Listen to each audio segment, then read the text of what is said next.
সবাই মিলে ঐক্যবদ্ধ হন। ঐক্যবদ্ধ হয়ে একটাই সিম্বল পদ্মফুল, সেই পদ্মফুলকে সামনে রেখে 26-এর লড়াইয়ের জন্য প্রস্তুতি নিন। চলাম চলাম গুরু বাতাসা অনেক শুনেছি, এই পার বিজেপি অপারেশন বাংলা শোনাবে, সেই মন্ত্র নিয়ে বিজেপি এগোবে। সবাই একত্রিত হন। কি 26-এ পরিবর্তন করার জন্য তৈরি তো? এদিকে তৈরি তো? সবাই মিলে 26-এর পরিবর্তন করব তো? তাহলে দু হাত মুঠ করে প্রতিজ্ঞা নিন, এবং এই প্রতিজ্ঞা মাননীয় গৃহমন্ত্রীর সামনে নিচ্ছেন।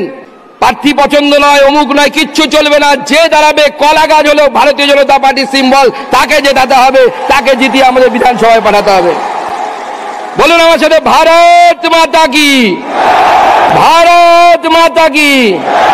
তিনি কিন্তু পরিষ্কার করে বললেন যেটা, সেটা হচ্ছে এই দুর্নীতি পরায়ণ সরকারকে ফেলতে হবে, বঙ্গ বিজেপিকে জিততে হবে। তাই জেতার জন্য কে দাঁড়ালো তাকে দেখে লাভ নেই, কলা গাছকে পর্যন্ত জেতাতে হবে। অর্থাৎ তার বিরুদ্ধে ক্ষোভ আছে, মানে প্রার্থী যে হয়েছে সে কে কি এসব নিয়ে কোনো চিন্তা না করে কলা গাছও যদি প্রার্থী হয় তাকে জেতাতে হবে।